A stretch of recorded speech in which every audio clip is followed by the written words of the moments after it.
and welcome to PhotoCon 2020 virtual. So it's been a very exciting day too, and this is our last speaking workshop of the day. We have many workshops tomorrow, 6 to be exact tomorrow, and they're all free. So please check out photoconhawaii.com in order to sign up and view all these amazing workshops tomorrow. But tonight, we have a great speech and a whole workshop ahead of us in store for you guys. So I've been shooting with Aquatech housings for about 2 years now and been loving it. They are always ahead of the game. Their engineering, their thought process, their technology, the people that work with them, their customer service, top notch. And so without further ado, I'd love to bring in Brian Wright from Aquatech into the room. Brian is living in California, and he is an incredible person that has been shooting a lot. And he's been, hey, Brian, how you doing? Good. How you doing, Zach?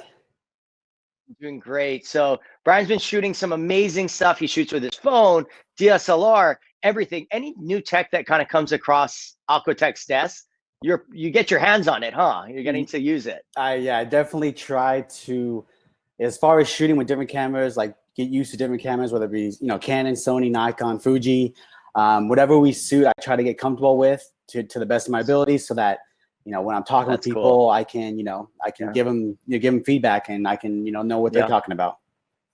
Yeah, I think there's several times when I text you, I'm like, Brian, like, how do I get this on like even a setting for the camera? And you're such a wealth of knowledge, like, and knowing those things as well as like on the housing and like troubleshooting and everything like that. So thank you very much, man. Yeah, no worries. Glad to be here. And thanks for being here. And also we have a special treat all the way from Australia, Mr. Ryan Pernofski, incredible photographer, started out in iPhone photography and has transitioned into just everything. Ryan does everything. Ryan has a baby, Ryan has a wife, and Ryan is a great human being. And here's Mr. Ryan Pernofski. Hi. Ryan. Hi, brother. How are you doing? Good. Fantastic. You guys, we're in 3 time zones coming to you guys from around the world, wherever you guys are. We're coming from 3 time zones. So we had to make this talk work. So thank you, Brian, for going later. Thank you, Ryan. Welcome. We're all over the places. So without further ado, Brian, let's talk a little bit of Aquatech. Give us a little more like history and backstory, and then we can jump into some of like our intro photos and really dive in. Yeah, definitely. I mean, well, myself, I've been with Aquatech for about 11 years now. And Aquatech has been around, I think, going like 22 years now, since 1998. It started off, as a small, just, owner making housings for friends, and then just kind of evolved and, into a business that he kind of never really expected it. I mean, who would have thought that people would want to hop in the water with their cameras, and it would constantly grow. So with that, it's just like, what you see today is basically 22 years of, evolution, and, a lot of mistakes, and just learning from them and constantly growing. Absolutely. Yeah, absolutely. I mean, what a great thing. And give us a little backstory on yourself as well, Brian, and then we're going to jump into you, Ryan. So start thinking, brother. Yeah, for me, it's just, I mean, to be honest, like before Aquatech, I didn't really have, I mean, I surfed and stuff like that, but I never really shot in the water at all.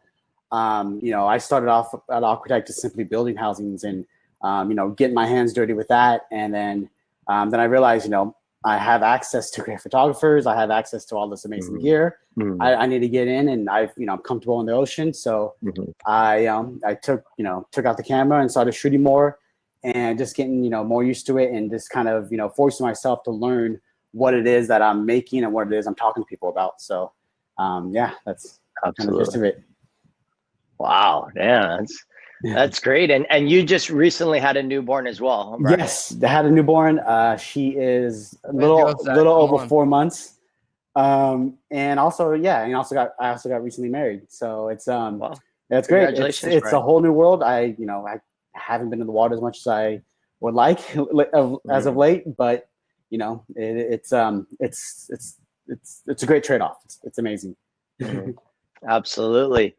That's great. And Mr. Ryan Please give us your backstory of like just how you came to be shooting. You know, I know you really started with the iPhones. You had a bunch of campaigns with Apple. You shoot it, everything. Give us your life story in a couple minutes, please. So I'm from Australia, and so I grew up like in a town of 500 people. And like me and my best mates, all we did was we had some really insane surf breaks, and basically I just grew up at the beach, by the beach. If the surf was flat, we were still at the beach, just, you know, getting sunburnt on the sand. I don't know, like we had nothing to do except my friend owned a bakery, so we'd be at the bakery, would be at his house playing Nintendo, or would be at the beach. It's like one of three locations. Wow. And so that's pretty much, I just grew up there. Like that's all we did was surf, bodyboard, diving, just everything to do with that. And then and I was also like into creativity, so I was also into I was also into a bit of photography. Like my mom got me this little like digital camera, and I was always kind of into that, but I never really put two and two together that maybe I should shoot the waves. But I remember always thinking, like when I'm looking at these waves, like, oh wow, like someone needs to shoot these waves. Like because it just looks really cool. Like at sunrise over here, it just looks really cool. We've got some really beautiful waves. And so I always thought, man, someone's got to do this. Yeah. And then, but I was heavily into bodyboarding, and we've got some crazy like slabs around here. Yeah. And so I just, what part of Australia are you in? I won't disclose too bad, but it's south of Sydney. Okay. I've shot some crazy waves over there too. I can't wait to come back and join you soon. You look like you're in an epic studio there, dude. Is that your home office or your studio space? It's my studio office in town. So, okay. So I can get out of the house. When I'm at home, I'm asleep or I'm eating. So good. And my wife, those are good things to do at home. I agree. You got to have your like outside space to kind of have your office area. And let's bring up our intro photos, and we're gonna run through them. So I just put together a few of the photos that you did. Let's talk through them, and then we're gonna jump into some gear. We're gonna learn some new things, and we have some exciting announcements as well throughout this thing. And so let's just go to the front. Zak's pregnant. Is that just going nuts? Okay. Yeah, sorry, I was going to the front. No worries. Here we are. So, you know, shooting in the water in Hawaii is such a great thing. And so, you know, I guess I'm known more for like my waves and surf photography. I just want to kind of put this one in because it highlights and shows the housing in such a way. You know, I'm shooting with the Evo here with the 1DX Mark III. And it looks like I have the 11 to 24 millimeter lens. That's why I'm not looking through the photo. You know, I'm not looking through the viewfinder to compose my image. So that's why you like kind of see this as we click to the next photo. Sorry, I don't have a computer in front of me. This is one of my favorite ones. This was shot last winter. This is that pipeline of Tyler Newton, 50 millimeter. I've been trying to take the 50 millimeter in a different way. So many guys shoot it from sitting a little farther out, and I'm like, what if I sat like I'm supposed to shoot fisheye right in there and use a 50 and you don't get all, but it shows how wide the wave is and like how crazy it's looking, you know? So it's been kind of doing that. And click on to the next here. Noah Beshan, this is at the Waco Wave Pool in Texas, and just love the lens flare here. And guys, you know, as photographers, it's that like conceptual to like creation. You know, there's so many times I see something that inspires me from another image. Maybe it's not even surf. And you're like, how do you change, or what do you do to make it like yours? You know what I mean? Like, how do you create something that's like in your mind and like then take it and make it like with your camera? And I feel like I kept seeing this like lens flare and this light kind of coming through as it was coming up. And by pushing up my aperture, I was able to increase and get ready to like have that. But hey, a lot of luck right here, guys. Definitely. You know what I mean? Like to get it right there, could have been any which way. And I had a variety of other shots, but to get it right between his arm on that, there was some luck, but there was a pre-planning and like being prepared for that moment and what I was doing. A ton of Photoshop too. Yeah, right.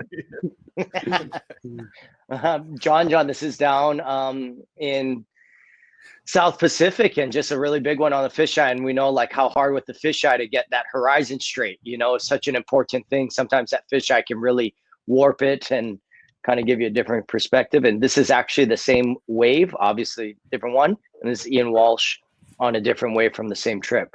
So let's jump into some Brian photos here, guys. Yeah. Okay, yeah. So this picture here, this is kind of what I do a lot for Aquatech. I shoot a lot of BTS. You know, one thing about with working with photographers, like, you know, guys like you, Zak, and Ryan, it's like you guys are the people shooting, so you don't always get someone to shoot BTS of you. That's always one of the hard things that we look to achieve. But this one, I was lucky enough to go on the shoot with Mike Lewis, who's an amazing photographer. Shoots a lot of Olympic swimmers. And this was shot for the Lux release, which we're going to talk about, Lux flash housing, which we're going to talk about a little bit later. But yeah, it's just amazing to be, you know, there and, you know, learn from him, learn from these photographers, and just, you know, get to shoot some BTS of what's going on. Yeah. And then this next shot, this kind of goes back into like me and using different cameras and just trying out different things. This was actually shot with the Sony A9 a few years ago. There's a sunset down in Laguna Beach, one of my spots I go to a lot. But this is like one of the first times get my hands on the A9, and I wanted to test it out and see how it worked. I shot this with an 85 millimeter lens, and it was just, the sunset at this time was just unreal. It was just crazy.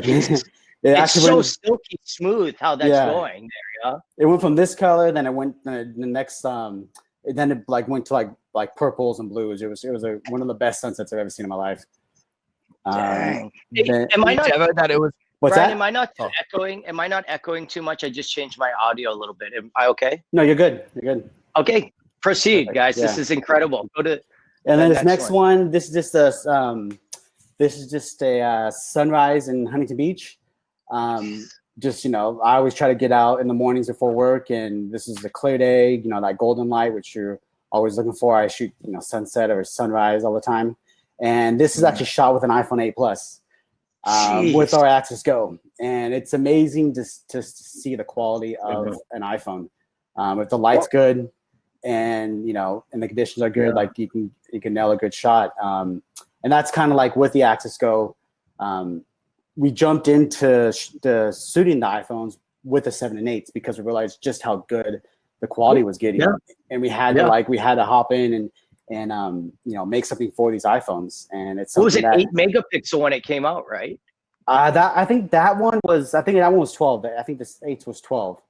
Okay, because when I started seeing that, I like realized like, hey, I've been shooting with I started with the Canon 20D, and that was 8 megapixel, and then the iPhone came out, and I was like, wait, like the light bulb went off, you know, and then I was like, I could shoot this and that, and I'm excited to hear as we kind of go through these like next ones with Ryan, like his epiphany too, because like it opens a whole new world. Yeah, and I'm such a strong believer too, and with what my dad has said is like, you know, it's not what you shoot, it's how you shoot with it. You know what I mean? It's like, use the equipment that you guys have, what you guys have. It doesn't mean that you have to run out and go buy an $8,000 camera and this and that. Like, make use of the equipment you guys have. Exactly. And I think, Ryan, you started with the iPhone 5, right? Yeah, or even earlier. iPhone 1? Maybe a flip phone. Yeah, Ryan. I got a pre-production model straight from Steve Jobs. So is this iPhone? Yeah, this is going to Ryan's photos. Yeah, here you go. Oh yeah. So no, that's exactly that was my train of thought with picking some of these photos. Was just kind of using what you have to the absolute extent. And so all of these images, I think there's 3 or 4 or something, they all like represent going to the like very extent of that gear or that day or whatever. And so this photo, it was quite a few years ago. I don't know the exact date, maybe 2013 or around then. But I was shooting with my iPhone. I think it was an iPhone 4, maybe 5.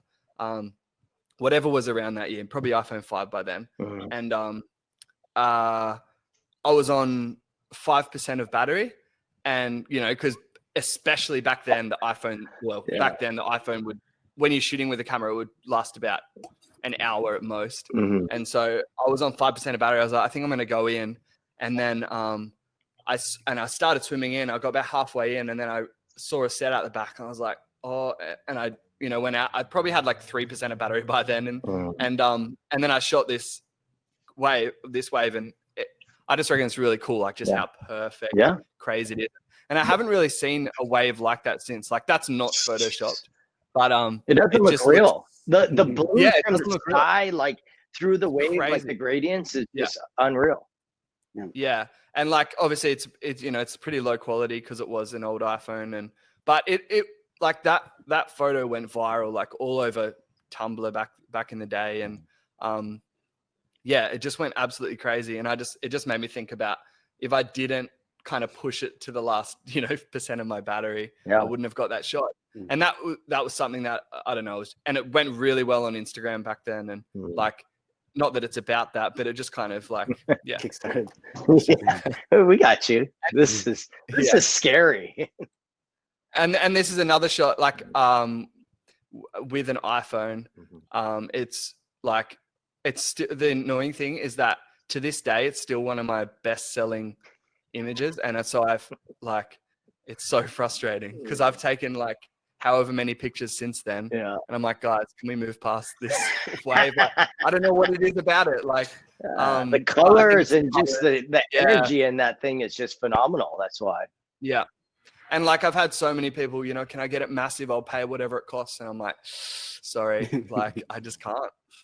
And I've had like, like big brands ask for it. So this is a drone shot, but I flew my drone like halfway out to sea, and it was the same kind of thing. It was like a really old drone, and I just flew it like way out the back, and there was this wave, and I didn't think I was going to get the drone back. But I got this shot, and this is also one of my best-selling images. Like, I put it up online, and people keep resurfing it and keep trying to buy it as prints and keep on.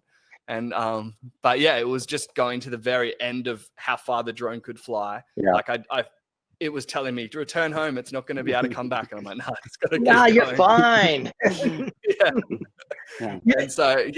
And so that's the same with this. You keep speaking on like prints before we, like on these, and you're selling these prints, and you've done such an amazing job of marketing yourself via social media and the different things. And Brian and I had spoken about this like it's such an admirable thing of how you've been able to create that career off of it, of like the social media and like, like building all these different pieces to it. Can you run us through a little bit of that and like how you kind of like do that? Because I'm sure there's a lot of fans out there watching and wanting to know, and some just the knowledge, and what we can do to learn from you. Yeah. Well, I think like, I started printing because people were asking for it. And that's kind of the way I've always done it, is try to like obviously I'm trying to do the best job I can, but also I want to listen to what people want, because you can't sell what people don't want. Right. And so you'll see this thing here. It's called a tapestry, and I was getting DMs all the time. Hey, do you do tapestries of your work? Do you do tapestries? And I was like, what is a tapestry? What? Like, I don't know. No, I don't do tapestries. But I kept on getting asked, and I was like, okay. And then, so I, found some suppliers. I've totally changed my suppliers now, but like, and I put them out there, and they just went crazy. Like, so many people bought them, and I was like, what? And so it's just like, for me in business, you've always got to be listening to, what people want. And, like, so that's just the way I've kind of done it, is just like put it out there. And just also I'm always just like trying to get better. If you look way back on my early prints, like I've got some old photos, and the packaging was bad, but it was the best I could do. And so it's always just about going, okay, what's the absolute best I could do right now? And would I be happy? And my aim is always, would I be happy to sell it to a friend or family, like with the quality, or would I feel embarrassed? And so so that's just kind of what I do. And there's a million ways to go about that. There's I started with like a print on demand place. It was kind of cheap, and then I found some better fine art printers, and then I ended up being able to purchase my own printer. And then I got a bigger one, and so I've just been able to kind of that's the other kind of tip, is just always reinvest into Good. your gear. Good. Very into good tip. yourself. Absolutely. Yeah. And because I was thinking about this is, back in the day when we only used to be farmers, we used to eat our crop, right? But if you eat all the crop, or if you eat the crop, you actually can't plant the seeds that are in that crop. Yep. And so it's just the basic metaphor is that you've got to keep some of it, or as much as you can, reinvest it and replant it. Yep. And so that's the way I kind of see business is whatever's coming in, I'm just always like, okay, how can I reinvest this rather than just, buying fancy black shirts or, Yep. Yeah. Yeah. Yeah. So Farmer Ryan, that's great. Great tips on that. And, I think that goes to like, just always be like kind of reinventing and like improving and like everything. And I feel that very much like relates to Aquatech and constantly pushing the game of what can they change? What can they modify? Rather than being satisfied with this or this, they're always, I know Alan Love, the founder and creator, and a lot of like the brainchild behind a lot of these designs and things, is never stopping.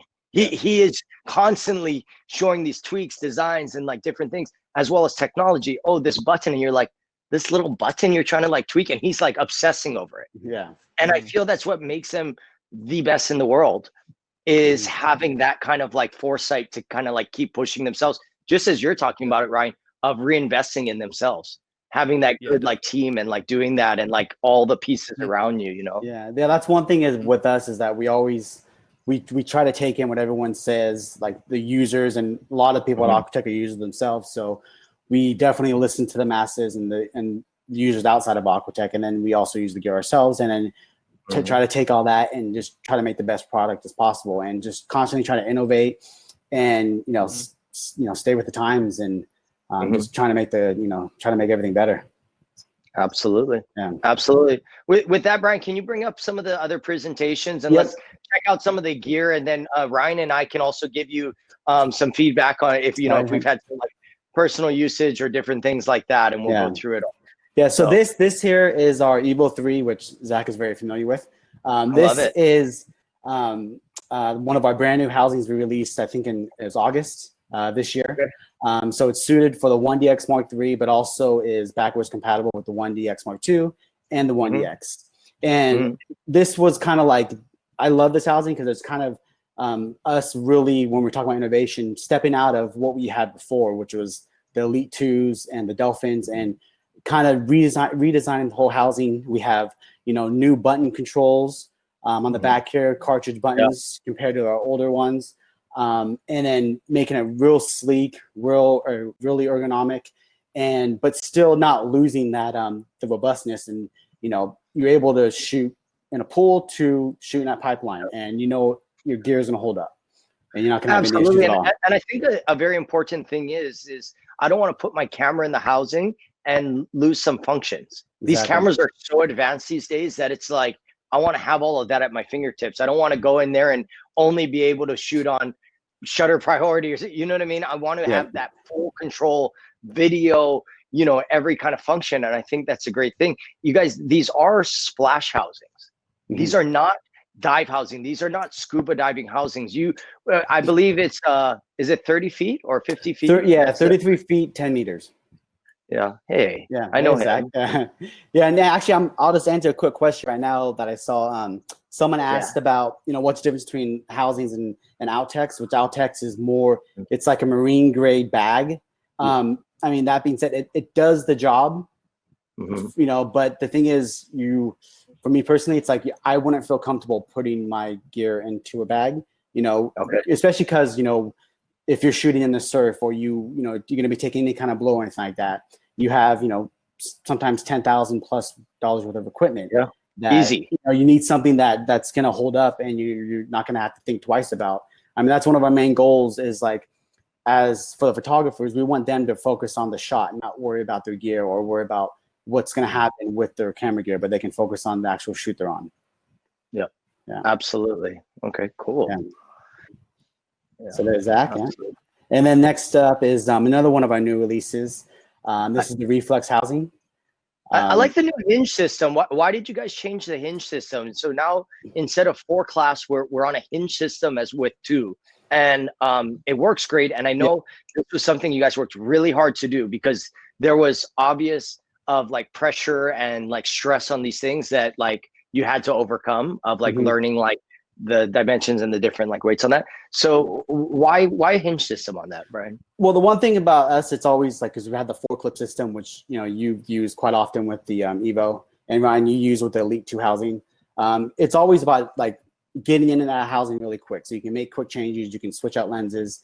And with the hinge system, it's able, like the same thing, but just a little quicker. So you can undo the 2 clips at the top. Actually, I have one here. Undo the 2 clips, open it up, you know, make your changes, take your camera out, lock it down, and you're good to go. And and it's just like just a new system, new innovation, and, you know, trying to push the envelope and make, you know, the product is, you know, a lot better. Absolutely. Ryan, what are you shooting with now too, aside from the iPhone? Because I know you've transitioned from iPhone to some mirrorless. You were 60 Mark II, right, Ryan? Then now you're mirrorless. Yeah, and then I went to Sony. So like only What because they just seemed. What a shame. No, I'm just kidding. Oh man, they're so good. Yeah. Which one are you shooting with? Yeah. I've got the Sony A7R III, and I just got the what's it called? The S3. A7S3. The S3. I was getting confused. Yeah. So S3 is really good for video. Okay. And the R3 is really good for photos. So Nice. So which housing is that going into right now, Brian? He's using right now the Elite 2 housing. Okay. And Aquatech. Yeah, Aquatech Elite 2 housing, which is you know, kind of like been our flagship for the last 8 years or so. You know, and then now it's going to evolve into the Reflex Housing, which you see here for the 5D Mark IV, the Nikon D850, and then soon to be the Canon 90D. And then, you know, and then you got here just a couple photos. There's Ray Collins with his Nikon D850. He actually, we just put out a great little piece on Ray shooting with the new Reflex. It was amazing. Yeah, so if you haven't seen it, go check it out. But yeah, that's that kind of sums up the Reflex and the Evo. Those are kind of our 2 new releases that we've put out that really showcase, you know, where we are and where we're going with Aquatech, and how we're just trying to, you know, like I said, constantly evolve. Absolutely. And that's a good transition now into what we call the edge housing. So surprise! This is kind of like boom right here. Like I didn't want to do it now, but you know, it's a good transition. So this is our edge housing, which is still in kind of sample mode, and Zak's actually been fortunate enough to get his hands on it. And this is for the R5 and the R6, the new mirrorless housings. This is basically 22 years of us, you know, constantly, you know, trying to evolve and make our products better and learning from our mistakes. And this is what we have now. We don't have a timeline for the release yet, but I can say we're really working on it, and we are, you know, putting it through its tests and, you know, putting it through the ringer. Well, Zak is actually. Yeah, I've been shooting in some large waves with it on the North Shore. And let me tell you, it is a game changer of a housing. And I'm not just saying that, but like I recently started shooting with the R5 and already was blown away with that. And then to couple it with the technology of this new housing, the ease of use and just the functions and the design of it, I can't stop using it. I feel terrible because I have a 1DX Mark III and Evo sitting in my closet at home. And I could just constantly want to take this out. I mean, the size, I was always like, I don't mind the size of the 1DX series, you know, and then I got the hands on the R5. So this is Vanessa here shooting and getting to play with that. And it's just, what an incredible piece of technology all around. And you can see the hinge system here as well with all the functions. Yeah, this is, and we're, like I said, we're releasing this with the R5 and R6, the Canon, and then we're still working on different mirrorlesses and what we're going to put in there, but we'll, you know, soon, you know, put that information out and let you guys know. But the good thing about it is that it's still compatible with all the P-Series ports. So if you've had an Elite 2, your ports will still work, the pistol grip will still work, and all that is still compatible, and you won't have any issues. So what cameras will this accommodate, Brian? So we know. At the moment, it's just the Canon R5 and the R6. R5 and R6. So you guys, this is your first preview and peek at this new edge housing, which is pretty exciting. from Aquatech here. Yeah. Real cool. And then let's go here. And then we'll get into some other new releases. So here is our, oh, I just started, sorry guys, it started at the very end. Yeah. So this this is our Lux housing, which we released this year as well. I mean, actually this year has been quite a lot of new releases that we put out. Absolutely. The Lux housing, which is suited for the Canon, the Nikon, and now the Sony, and it comes equipped with a Godox flash, which Zach, you've been using Godox quite a lot, haven't you? Yeah, I have, and it's incredible. We're actually using that right now as this beautiful light. So I have the UL150, and it's a silent video light, and just gorgeous. But you know, how much is this? Because it's incredible that you can get the housing, the flash, all the pieces as in one. I mean, it's $795 USD, and then you get the whole package and everything you need, and you're ready to go. And is that for any model of camera? So yeah, Sony, Nikon, and Sony, Nikon, and Canon. Yeah, and I mean, some of those other flashes alone cost almost that cost, and then they don't even come with the housing. So to be able to have it all in time, and it has high speed sync, right? The Canon and Nikon do. That's what I was actually going to touch on, but the Sony does not, and that's a whole issue with the wiring. But actually, Stan Moniz, who had a talk earlier, touched on it because he uses Sony. He's been using it. So I mean. So if you have any questions, reach out to Stan. He'll be able to have it answer those questions for you. But yeah, it's a great all-in-one piece. And you know, we were unsure about the Godox, but we realized Godox is getting really great with the lighting system. So you know, people are loving it. Guy like the picture I showed earlier with Mike Lewis, he is pretty much 99% using the flash when he's shooting swim. Kind of use that fill flash when he's underneath the swimmer. And you need that, yeah. He pretty much has switched over to this full system. Before he was using the Nikon 5000 flash, but now he's pretty much using this all the time. Well, the affordability of having that and doing that is like incredible to do. Brian, are you using the flash system too? Yeah, here and there. I mean, I'm pretty novice at flash, but I have gone out there and used it, and you know, just to kind of get my feet wet with it. But I mean, I love it. It's amazing to. Well, it's great to get out there, you know, when no one's out in the middle of, you know, early mornings when it's dark and you're the only person out there. It's shooting waves. And next up we have here is our sync housing.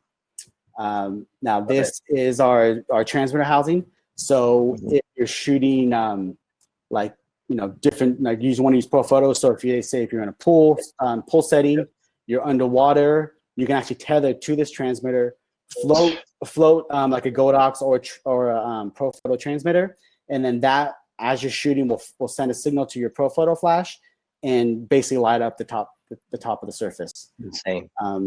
Yeah, but this is great. You know, great for, you know, to basically kind of expanding your creativity, which absolutely. And you know, guys, this jumps into a little bit more like commercial shooting and different things, but also in like a creative realm, because you're actually being able to shoot, as you see here.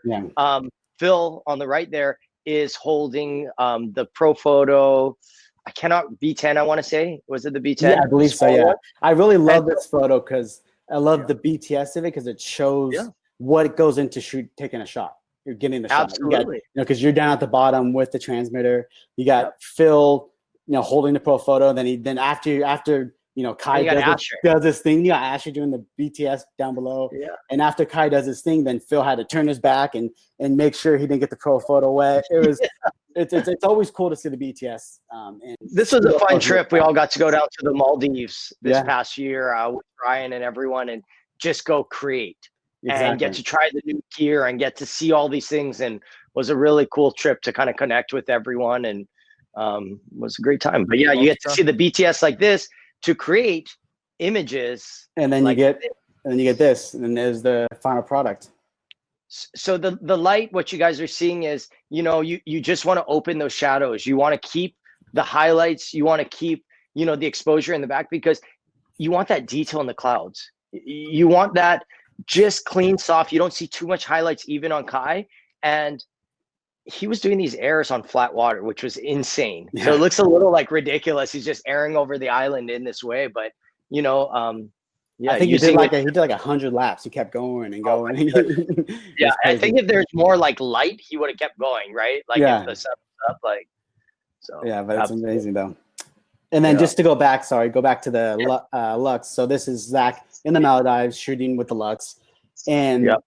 one thing that, because I was always near the flash, but learning about fill flash, especially from like you and Mike, and how, even shooting in, broad daylight, you still want to film those shadows with the flash. So you got something, then there's like the final image of throwing it in. And you don't want to see it when you're doing the fill flash, you guys, and when you're shooting something like this underwater. The point of it is just to open up those shadows.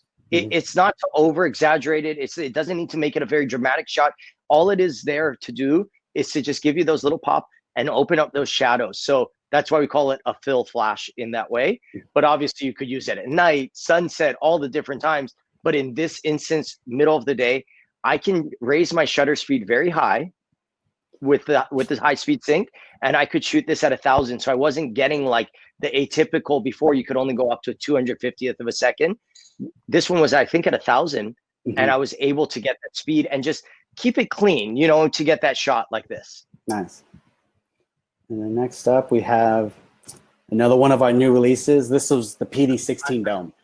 I know Ryan's got to play with this thing a little bit, right? Yeah, Ryan was actually one of the first in the Maldives to shoot with the PD16. I think you guys had a Pelican case dedicated to just bringing this down, Brian. And I had to travel with it. so I was basically like the mule carrying all the gear, the Maldives, and I have one big. And it only had a board in it. It just was so ridiculous. And that's the one that gave me the most stress, because it's like if I scratch this dome, it's basically worthless now. So I'm just like so worried traveling with it, making sure it's good. But you can see it's like that our 8-inch to the right. That's been like our normal go-to for 20 something years. That's for getting over-unders, which you can still achieve some amazing over-unders. And then we saw people making bigger domes, and another guy, Jordan Robbins, which he got a special one made for him. So then we decided to make the PD16, and it's just like Alan. I think we toured with going like it's big, right? Oh, I have it right here. Give me 1 second. Show us it. Yeah, we toured with going like smaller, like about I think like 12, and then Alan's like, just make it 16. Let's go bigger. We can get the dome. Holy cow! You're just obscene. So that's you can see just how big it is, and the idea of this is why one side's over the other. I mean, I shot with each of these ones. Yeah. But I want Brian's take first, and then Ryan, I'd like to have your take on like why and what you would pick, you know what I mean, for different instances shooting. It's definitely a specialty dome, which is when we put it out, we're a little worried, like, would people buy it? Would people use it? What's going to happen? But actually, it was received really well. So it's made specifically for those over-under shots. So when you're like, you go into a beautiful place, or you live in a beautiful place with amazing clear water, or you do a lot of over-unders and pools, this is what you want. So this, what it does is basically push the water line away from the front of the lens. You can see that big dome. So it allows you to get, if you ever seen over-under shot, the line going across the middle of the frame is really thin with this PD16. So then it helps correct it. So like the subject is, really, because what happens with water underneath the surface is it magnifies the person or whatever you're shooting. Yeah. So it allows the bottom half to be corrected and not look real magnified and weird or offset. So this without a diopter. Exactly. So this is like, and what's great about this is like, I mean, Phil did a lot of testing with this in Australia, and he was able to, get like a 50 mil in there and still get a decent over-under shot. Because usually you want to shoot nice and wide with over-unders because it makes it easier. You have everything in focus. And also you're able to like, you can even go to like 2.8, which, normally you want to be a little like f11 or something like that. So you have everything in focus, but there's just so much more creativity you can get into with this dome. The only issue is you have to fight the buoyancy. So it's like it's constantly trying to, keep you above the water, which, Ryan can kind of touch on because he was fighting it a lot. About that, please, like fighting this thing in the ocean and not getting swept out to sea. Give us your experience. Oh yeah, so I just used it when we're in the Maldives, so it was pretty flat. But I could imagine, I was thinking like if we were shooting big waves in this, I don't know what would happen. Has anyone tried to shoot waves with it, bro? Yeah, we've actually, Phil got out there. Phil's Frisco's part of our team in Australia, does a lot of our shooting campaigns, marketing with us. But he was out there shooting some waves out there, and trying to fight it out there. And that's another great thing is with that bigger dome. When you shoot with the 8-inch dome, if it's a little rocky and the sea's a little heavy, that getting to over under is a little more tough because the water line is constantly moving. But with a 16-inch dome, you're able to. There's Nolan is actually shot by Ryan out in Mad Eyes. But you can see here, this is shot by Jordan Robbins out in Australia, and he's a master. Does he have it? He does. Yeah, he's a master of over. Yeah, because he's so good. Yeah, he's so good. So check him out. But you can see even if the water line's moving with the PD16, you can still get a nice over under. And I, like you said, you refer back. I mean, that aperture makes a big difference too. I mean, you want to kind of like have that look how like his in focus, like above and below, or is he not having to do an f11 because of the sheer size of like a dome like this? Exactly. So you're not forced to go like f11 to f22 or stay in that range. You can go down, to 5.6, 2.8, whatever it may be. Holy cow. Yeah. But that's the PD16 has been. It's been really cool to see the responses and the feedback on it, and everyone just like, wow, it's unreal. Yeah. And then another new release we actually have that's about to come out is next week is our Bluetooth pistol for the Axis Go. That's exciting. Yeah, and we just had Stan on earlier. Yes, this is Stan at a home break here in Laguna Beach, which I shoot with Stan quite a lot because we live really close to each other.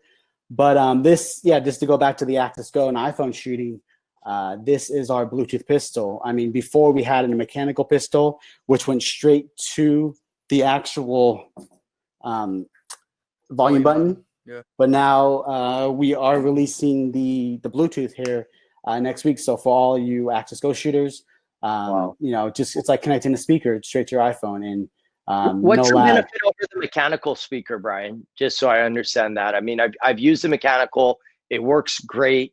What is the benefit of having the Bluetooth? The Bluetooth. They both kind of work pretty much the same. I mean, they're both responsive and there's no lag at all.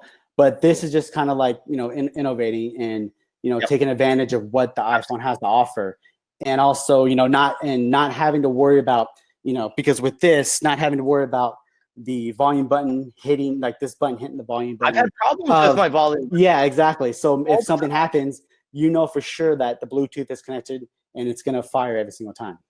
Those are usually the best shots. And you're like, yes, that was it. And you look and the volume button decided not to work right then in that moment. Exactly. Crazy. It takes out, like I've had to reset my iPhone in the water because for some reason the iPhone's gone crazy. Agreed. Yeah. Agreed. Cool.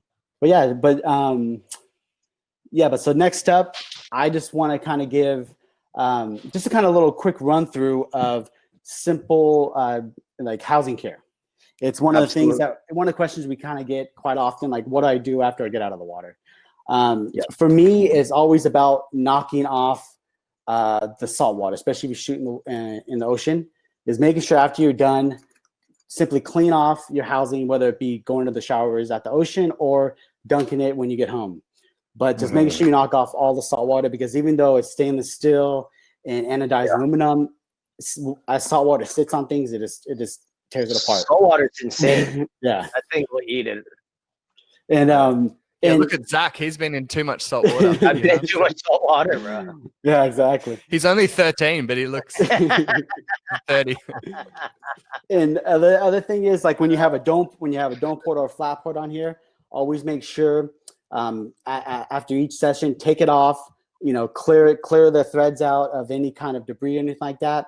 I mean, it happens a lot. People get used to using one single lens all the time, so they're using it for weeks. And they don't take their port off. So they just get home, they wash it off, but they just set it to the side and keep the port tightened down.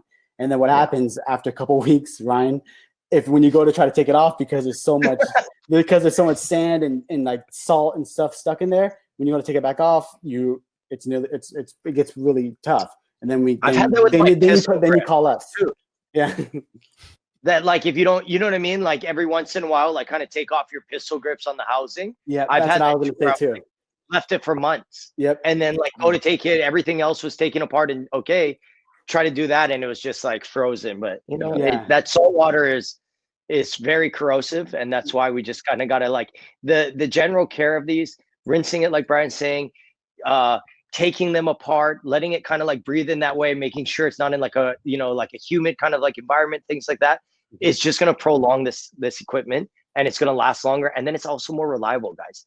These O-rings and everything, you're putting expensive cameras in, your phones, all of these things in, you want to take care of them. It'll last you longer, and it gives you a little bit better peace of mind. Yeah. And next thing I want to touch on, which someone actually is just actually sent a question in, is about water drops. For me, keeping water drops off the front of the port, whether a dome port or flat port. I mean, dome port, I always shoot wet, and so that means you're constantly, you know, licking it and then dunking it and then pulling up and shooting. And then flat port, which I kind of transition because of Zach, I try to shoot flat port mostly dry if I can.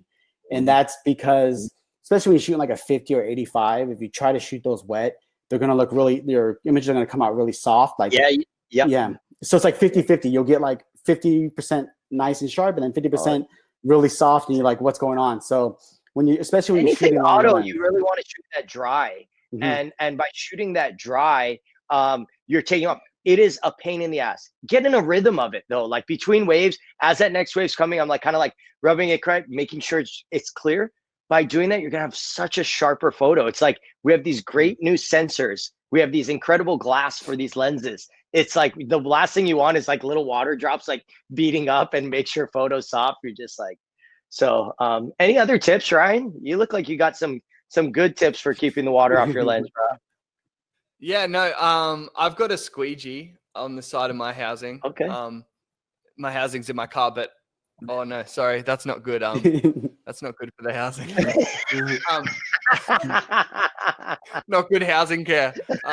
But yeah, so I've got a squeegee. I've got it from Bunnings, and do you guys have Bunnings? No, we do not. No, that's a very Australian thing, probably. You guys don't have Sunday sausages out the front of Bunnings? No? That's what we have. Australia's weird. Yeah, so it's like, maybe, I don't know what they're called, but anyways, we've got a squeegee. You guys got squeegees? Yes. Yep. Yeah, cool. Squeegees are, so, come on now. Yeah, so I've got a squeegee, and so like Zach said, in between waves, it's like a habit, like constantly I'm just going, and so I'm not even thinking about it, but I'm just always wiping it. And then also sometimes on my wetsuit, it's got the perfect amount of wax from surfing that you can actually kind of buff like the port, and it kind of creates this like perfect amount of like just this tiniest bit of wax that kind of just bit, guys. Do not wax your port completely. Yeah. Please do not bar wax and wax it. Yeah. It's got to be just like almost where you don't even see it. Like you know that it's there, but like you don't even see the amount of wax, and that can help to make the water bead off. But please do not wax your port fully with a bar of wax. Now with the Axis Go, what do you guys usually do as far as keeping those clean? Is it dry? Yeah, Ryan, you're the expert. I got this. Yeah. And then I use my wetsuit, and then I got that, and then I'm like, yeah. It's crazy. It's just part of it. It's part of it. Yeah. Yes. And you know, otherwise you're going to ruin that shot. So you always got to be conscious of those things, like the little things. Just make it that habit. It's the same thing of like when you're shooting, you know, many times always like we're shooting in manual, you know, our settings. You always got to be checking that. Even if like it's the same, a cloud comes over, sunset, sunrise, which I know Ryan loves shooting too. I think sunrise, right? Is that what you guys shoot up many times over there? Yeah. It's like you're constantly changing your settings. Like, and if you don't, you're going to screw up, but you might wait 3 minutes for the next wave and the same. So it's like all these things need to become habits for you guys. Make good habits that you're making sure no water ports, making sure your exposure is right. All these things just need to become a routine, you know? And you'll learn real quick if you don't. You'll miss a shot or something like that. So it'll teach you real quick. Yeah, it's always that best photo of the session. Yeah, like a water drop. Yeah. But as far as like lenses, like what do you guys' go-to lenses for shooting? Go ahead, Ryan. So I've been shooting the 24 to 70 2.8 heaps. The G Master. That's amazing. G Master, right? Yeah. Sony. Wow. So 24, 70. Mm-hmm. And then I was actually, when my baby was being born a few months ago, my midwife accidentally broke my lens and she knocked it off the desk or something and it broke it. So then in the meantime, I got the 16 to 35, 2.8 as well. And then Sony fixed my 24 to 70. So I find 24 to 70 such a good like focal range because you can get pretty wide if you want to like kind of show that, you know, a lot of the scene. And then 70 actually punches in a fair bit. Like, and you can get those real nice kind of like portrait style Absolutely. Now, Ryan, when you're detail. like between, because you do, it's a great focal length. You do a lot of video and stills. What do you prefer one specifically to the other, as far as when you're doing video or doing stills, or is like 24/70? I think when I'm doing video, when I'm doing video, I like to shoot a little bit wider. I don't know why. I just feel like when you're too close with video, the focusing can kind of get whack, and you know, it's not as bad when you're shooting stills because it'll focus, but you want as much of that clip to be in focus as possible. And so I like to shoot a little bit wider, just so, to allow the kind of like sensor to breathe and focus and not go crazy on. Do you find yourself shooting? But yeah, do you find yourself shooting more with the iPhone or actually the mirrorless? At the moment with the mirrorless, like I've been going crazy with the mirrorless, and but I think I would, you know, love to test out the new iPhone that comes out. I don't know. Yeah. Shoots 10-bit now. But yeah, 24 to 70. Write that down if you're not sure what lens. Would anyone else agree? It's just like I would say for us, like an Aquatech, that is one of the most popular because the range is so easy. But we have been seeing a lot more people go to primes, which is like primes, been a big kind of movement in the last 2 years of people shooting definitely more primes. But what about you, Zach? You know, I think the 24 to 105, the Canon 24 to 105 is a great lens for pipeline. It gives you the range. It lets you get in close. It also shows how wide the wave is. But for me personally, it's primes. And I've like forced also my girlfriend to shoot primes and learn to shoot primes. And it's a bigger learning, like, you know, like gap for her to get to. But to me, what it does is it makes me move differently. And I can tell in my photos how I shot a photo because I know what lens I like shot. Because with the 24-105, I become complacent. I'm like comfortable in the channel, and I'm over here for me at pipeline. But like the 50, I'm like having to move so differently, and it's making me like look around and like be a little bit more in the zone for me personally in that way. Definitely. I love the 16 to 35 at pipeline, and I feel like to me the fisheye it's cool. It works underwater. It works for weird angles, like under guys, like behind, like all the things.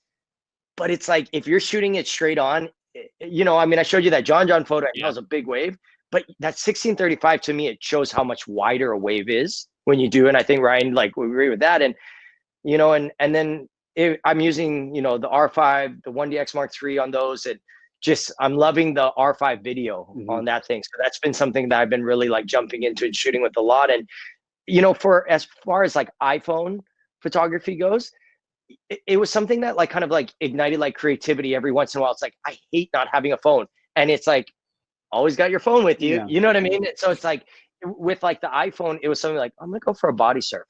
I'm gonna go for a swim, and it's easy to take the iPhone in the Access Go, jump in the water, and you're not limited. You know what I mean? You're not like, oh, that was so cool. I mean, I got that one shot of Mikey Wright, and it was a cover. And then you get a cover of Surface Journal. I was body surfing that day. The waves look like crap. Casually. And you know, it was something that was like, if I didn't take that just because I was like the fear of missing out of like fun shots, but the iPhone like also like pushed me again to like find that creativity, just as I feel the R5 is doing. And it's not that I become like not like inspired by the things, but I find these like new pieces of tech, and then it's like, how much can I learn and how far can I push them? You know, and I feel like I'm having that again with the R5 as I did with the iPhone right now, and just loving it. I mean, Brian, what do you love using when you go shoot your local breaks? What's your honestly 95% of the time I'm shooting with my iPhone, 85? Just because I'm just enjoying myself. I don't really do much of my photos anyway, just for me, just to get out there, swim, get a workout, and you know, and document it. But a lot of times when I'm shooting BTS, this depends on the situation. I I shoot to 50 a lot. I shoot in that range. And like you said, it forces you to kind of, I can get nice and tight and, but then, if I want to get everything framed, it forces me to move back. So it definitely forces you to maneuver with the lens. Absolutely. Underwater, I shoot 16-35 a lot. Like that one you saw, that shot of Mike was with the 16-35. But yeah, it just, that's another thing I try to do is I try to use different lenses. I mean, I'm lucky enough to have a lot of lenses come through, our shop. Yeah. So if we get it, I shoot with it, see how I like it. And then, and just, test out different things. Go back to the iPhone. Exactly. Yeah. I can go back. Yeah, exactly. I always find myself going back to the iPhone. And then, then I have a million photos and I don't know what to do with them. Yeah, that's the hardest thing. But yeah, I think we got a lot of questions. Let's jump into the questions if we can. So we'll pull them up, and what we'll do is we'll have Teresa right here. She'll pin them up for us to see the question at hand, and we'll just start from the top there and kind of go through. Okay. What kind of lens would you use to shoot waves from the shoreline? Zach? I mean, depends how close you want to get. Forever, the fisheye has been an easy go-to for shore break photography or in the shoreline, because you don't have to look through it. You're getting everything in it. So a smaller wave looks a lot larger. The GoPro uses a wide angle, so you're going to get that same type of look of wide angle, POV, everything in the shot. Personally, I'd love the 16-35. If you have a little bit of size in the shore break, to me, I'd say the 16-35. Ryan, what about you? I think they mean standing on the shore. Oh, standing on the shore? That's what, do you reckon? I think, I read it as standing on. I'm way off. Yeah, I don't shoot from shore really at all, so I don't know. I don't do a lot of shoreline shooting. I guess it depends how far out it is. Yeah. I mean, are you out at a place and it's Chopo and Tahiti and it's half a mile out to shore? Generally the 70-200 is a great one. The 100-400, and I'm sure you have similar ones for Sony, Nikon, and all the different brands. 100-400. There's a 200-400. You want something above a 200 range. The 70-200 would work, but I don't think you're gonna punch in as enough to get the action. Is my thoughts. Yeah, exactly. Yeah, if you're trying to get way out there, then definitely. Or if you're just trying to shoot the waves that are on the shore, then the 24-105 would be perfect because you can get a little bit wider if you need to, or you can punch in a little bit if you need a bit closer. Just depends what you're trying to look for. Absolutely. Ryan, you clean the flap. What I was going to say with the 24-70 quickly, I'll go for it, I just wanted to put it out there. I don't know why. Is the way I shoot with is I'm actually always at 70. Okay. And then if I need to, so I'm always at 70. And then when I need to, I just quickly zoom out. Okay. Yeah. And then I'm because just say the wave is breaking over me, then I go to 20, 24, and then I'm back at 70 because I like the way the 70 looks. Yeah. Or I'll sit at 50. Yeah. So I kind of shoot it like a prime, but then I have the backup. If the backup. Well, that's good because you know where you are all the time, so you can go. Yes. Home. Yeah. Instead of fumbling. I had a photo loaded and I forgot to put it in the presentation of you underwater. Remember when I shot those portrait shots of you in the Maldives? And I had it in that. I look like a merman. It just reminded me, I was like, damn it, I was gonna drop that as one of the photos. Damn, I forgot. So that face reminded me of it, but that's the face everyone can get reminded of there. So on to the next question. Thank you. Ryan, you clean the flat with the wetsuit and then you kick with the housing. So I think they're saying so you're wiping your port and also swimming and I guess maybe how do you do that all at one time? All at once.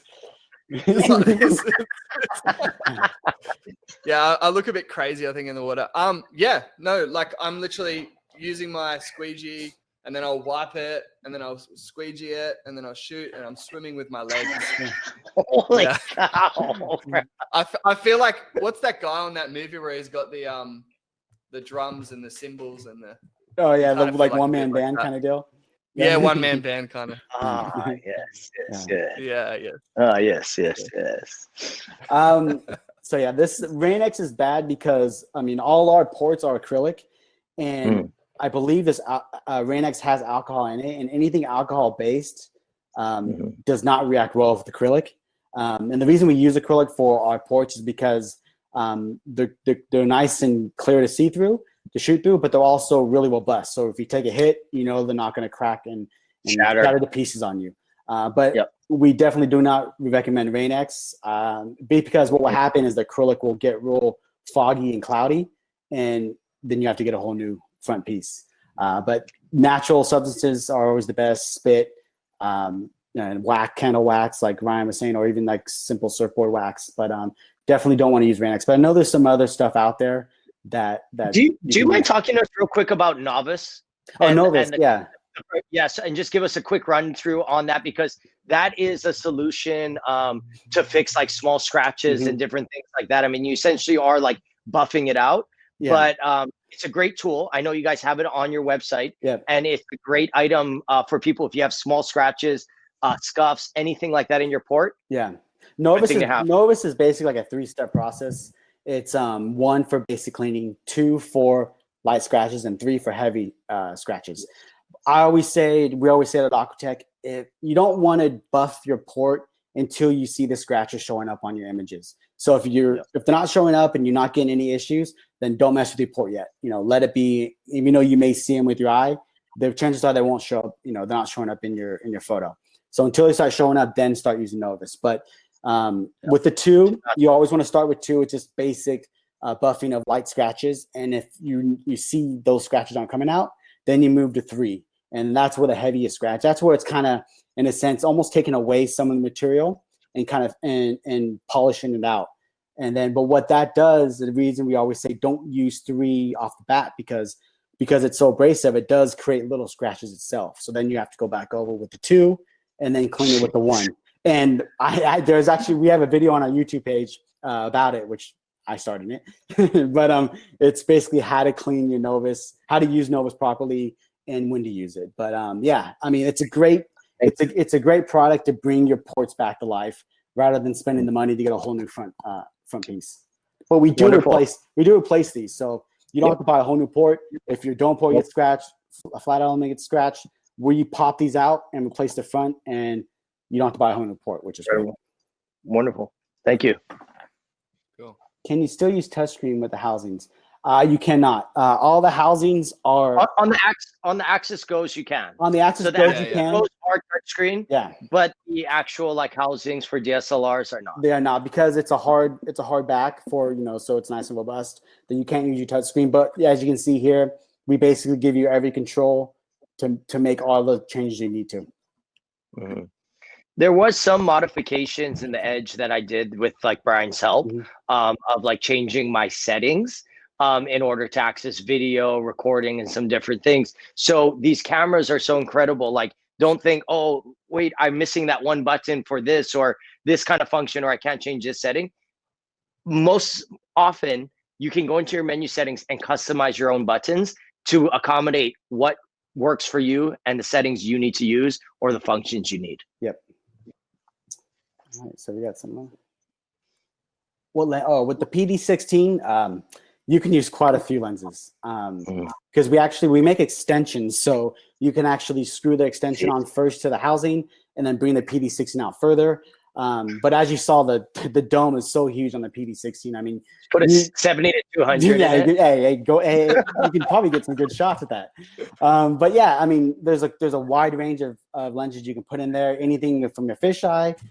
Shoot, if you like Zach said, if you want to put your 70-200 in there, you can. But yeah, you can contact us and we can talk you through all the different lenses you can put in there and what's good and what's not. Cool. Thank you. Yeah. How is the glass in the water? Cool. It's good. I mean, it's good. I mean, the acrylic is nice, and I think the main thing with shooting in the water is that you have to think about what the water does to your photo, as far as like magnification and different things like that. But Zach, you can probably touch on this more as well. Yeah, can you read that question out? Sorry. How is glass underwater? I usually shoot in the pool. Yeah, I guess it just really depends on like the clarity of your water. Yeah. It always depends. I mean, here we have it so like changing variety. I'm actually doing a talk same time now, but tomorrow Sunday, just on underwater photography. So I'm going to go over pool, underwater in the ocean, those kind of obstacles, working with the client. So same time tomorrow, same place, website. So, but yeah, it's It really depends. And sometimes you get in there and you think it's going to be so clear, and you put your goggles on, you go underwater, and it's terrible. Yeah. But, you know, with editing, I feel like you can get away with a lot these days, at least to get like back a certain degree of it. Obviously, if it was completely murky, you're not going to be able to fix that to Tahiti clear water. But there's a certain leeway I feel like you can get away with. Yep. And the good thing about underwater is that you don't have to worry about droplets on your housing, Exactly. because you're in a droplet. Yeah, If you see exactly. big drop. on the front underwater, you're a big Yeah, that means they're inside. Yeah. guy. Yeah. Okay, next question. Photographers use portraits. That'd be a good question for you, Zach and Ryan. Okay. Can you read it out? Oh, sorry. I thought you were looking at. I can't read it from here. Do you underexpose and bring it up in post, much like other photographers do for portraits? Mr. Ryan. Mr. For waves, it depends on, because like I shoot a lot early morning, which means there's not much light, which means if I want to freeze the wave, then I'm not going to be able to have a lot of light, and so without boosting up the ISO, so it means I have to underexpose, but not because I want to, but there's just not much light. Mm-hmm. And so because I don't like doing a slow shutter unless I want to do a slow shutter, and I don't like shooting too wide of an aperture, because like all the time, is because sometimes you can't focus where you want to focus it, especially when it's so that it's trying to like find that midpoint. So typically for me, like I am a little bit underexposed, but like I said, not because I want to be, but I am. And so that's a good thing about shooting with Sony now is there's a lot of range there. So like I should have brought some A and B shots, like just how dark and how much you can bring it and still print it. Yeah. And it still looks amazing. Yes. And so, I like What about you, underexposed a little bit too, and I'm finding that like Pipeline and some other places, I'm bringing out some deeper blues by underexposing them slightly, and you're getting these like beautiful deeper blues to it, these variety of shades and gradients, as opposed to like overexposing it. I do see like, though, if it's like very backlit, the guy's very much shadowed, you want to kind of like go a third of a stop over. I do. You know what I mean? I wouldn't go a full stop over, but a third of a stop isn't bad, just to make sure that you don't have that, because sometimes, pure black is pure black. Pure white is pure white. If you blow out your highlights, there's no detail in there. You want to have that fine like line between, so that you can still pull, like Ryan's saying, like he can pull all that data back out. But if it's pure black, he's not going to be able to pull that out, as opposed to like the whitewash being all white and blown out, you can't bring that back down. So you need to find that fine line between the two and make it work for your situation. Every situation is slightly different. Find that little balance in between. Yeah, I was about to say that every situation is different, because you shoot pipe a lot, you know what you need to do. So wherever you go to, different break, everything like that, or whatever you're shooting, it's always changes. Absolutely. So it's great. Will there be a solution that will adapt to leak housing? It says new housing for the R5 looks great. Will there be a solution that would adapt to elite housing I use now with the 5D Mark IV? Actually, the new housing, the Edge, is going to be pretty much mirrorless specific, and that's the reason. The reason is because the mirrorlesses are really smaller and compact cameras, and so the Edge is smaller and compact, which in turn, the 5D Mark IV is not gonna is. But the reflex does work for it. Yeah, the reflex does work for our new reflex and our elite. Yeah.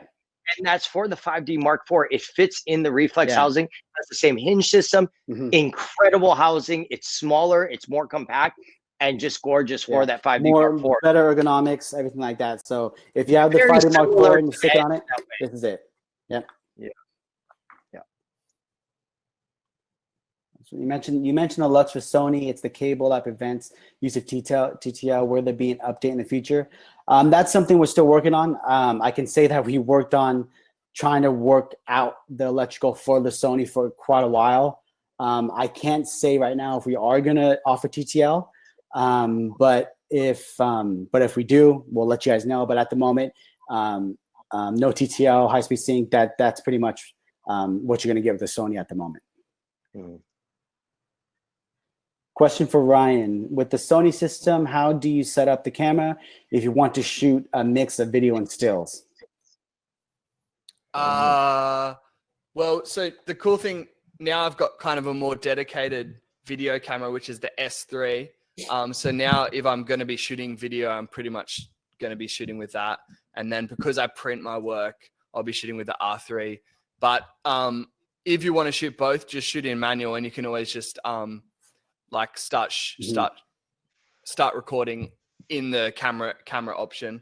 But obviously, if you're in video mode on the Sony, I don't think you can shoot stills while you're doing that. No, the good, but, you'd have to. The good thing about Sony is that they have a lot of good custom functions. So if you're shooting stills, then you can set C3, C2, whatever it may be. Hit that button and it'll start recording. And same with like Zach shooting with like the R5. They give you, if you really dig into your cameras, there's so many different controls you can do. But the one good thing about like the R5 is that you can now change the modes in the camera. So you can go from video to stills and stuff like that. And unfortunately with Sony, you can't. So you're better off, in my opinion, to shoot with stills, be in stills, and then have your settings, one of the custom functions, whatever it may be, to start and stop video. And then you flip over to video mode. Great. Yeah. That's why. Yeah, or you start recording and then I just have to change my shutter speed really quickly. Exactly. Yeah. And then change that. Yeah. I mess up both ways for video and photo. You know what I mean? Like in that switch, like trying to do, you know what I mean? Oh, that's a good one. And then you switch it, you realize like, holy cow, I was way off this way. Or and it's like 100%. You know what it happens.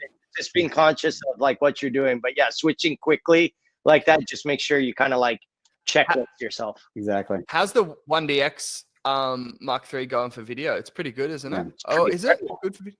It's pretty incredible. I mean, these new face tracking guys, it's changing the way I'm shooting. And I feel like I'm cheating. I'm using the R5, even with the 1DX3 in live view, I'm doing face tracking, and I am getting shots with a shallower depth of field and more, sorry, my battery pack just went out, guys. I'm right here. Zach's run out of battery. I've run out of battery, essentially. So it's been a long, so shooting with this, it feels like it's cheating because it is locking on the person. I'm changing the way I'm shooting, like lifestyle, on like land, everything. I'm just like, before it's like single point. I was always like single point and shoot like that. Now I'm just like this, like shooting. Like, the surfer will go and it's so locked on him.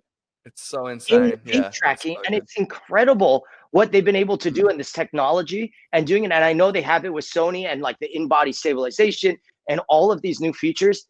Why wouldn't we use those functions and those features that we have? And it's changing the way I'm going to shoot this year. 100%. I'm really excited about it. Nice. How are you finding the R5, Zach? Whew, man, I can't get enough of it. I think I do want to get an R6 so for like the low light capabilities of it. It's kind of like a baby 1DX3, and I feel like I'm neglecting my like first child, my 1DX3 that sits in the closet, and so I don't know what to do because it's a gorgeous piece of technology and just so capable. But like the R5's that new child that gets to go out more often, which is so sad. And then you have all the lenses that you're sitting on too. Now it's all now it's like looking at all the RF lenses and deciding like what I need to do. But you know what? Luckily, the adapter for it is flawless, and I see no differentiation. I'm actually on a Canon R right now with adapter with a 50 like the EF, and it works fine. I've shot with it out in the water, tack sharp, everything. So I haven't seen anything that made me like have to rush to go buy all the lenses. Obviously, I'd love to go have all those lenses. So in due time, I'll get those. Says Aquatech is going to sell another wide-angle flat port. It's all sold out. I'm guessing you're talking about the Axis Go. And unfortunately, if you're talking about like the 7/8s, iPhone X, stuff like that for the Axis Go, we are not going to be restocking those. We may still have some stock left, so you could contact us, and our sales team can see if we have anything. But because of the way the iPhones are now, we've kind of pushed away from having the built-in wide angle to having the wide angle ports, because all the iPhones now have wide angle built in with them. So we're transitioning into basically suiting specifically the wide angle on the actual iPhone. And you guys, if you guys have like further like tech questions later, anything, Aquatech is very quick with replying on their website. They have like a chat function with questions or different things like that. I know Brian then kind of like shoot it around the world. Like, so it's like someone's always kind of like doing it in the different time zones. So it's incredible customer service for questions, needs on like buying products, but also if you have just like a tech question of an existing product you have, these guys are happy to do it. And like Brian said, he tries everything that comes through. So he troubleshoots me with my camera and things like that. Not to give Brian just full tech things like that, but you know, that's how they are and what they are about. To we're here to help. And I've got Brian's personal number if you want it. I FaceTime him every couple of days. So honestly, but we're here to help. I mean, whether it's me, whether it's another person on part of the sales team, tech team, whatever it may be, but we're here to help. You know, no job's too big or too small, so we're all here to help each other and, you know, answer all the questions we can for you guys. Absolutely. So lens flare pick, Zach. What lens were you using with that one? I think at the wave pool. 16-35. That was a 16-35, and I want to say I was like at a f/18, maybe around there. And obviously, like, you know, for freezing water, you want to be at 1,000th of a second minimum. I kind of find, you know, you get to 800, so I'm pushing my ISO up. So I take mine to the f/16, and I'm like, got to push that ISO up, you know, to keep that 1,000th of a second. So everything is that kind of like moving and changing like that. So yeah, it's. And you need to get lucky with the armpit and the white light. So lucky, guys. What about Ryan's oiling? Oh yeah, how often, Brian? How often do you need to oil the O-ring? Yeah, that's one thing I forgot to touch on. So our O-rings are silicone, so you don't need to put any grease on these O-rings. So they basically take care of themselves. And the main thing is, basically, we don't say put any grease on it, because if you do put grease on silicone, it tends to expand. The O-ring does itself. And the other downside is that when you put grease on the O-rings, it attracts a lot of dust and dirt and stuff like that. So because they're silicone, so just wash it. Just wash it. Yeah, clean it. Both O-rings on the front and back of the housing. So you have one on the back here, then you have one on the front. These O-rings do come off, so you can be very careful. I've heard of flooding, and generally it's user error in that way of like that had fallen out, or you've pinched it by putting it back in. So be very careful when you're putting these back together. I mean, they're tested over and over again, you know what I mean, before they even get to you.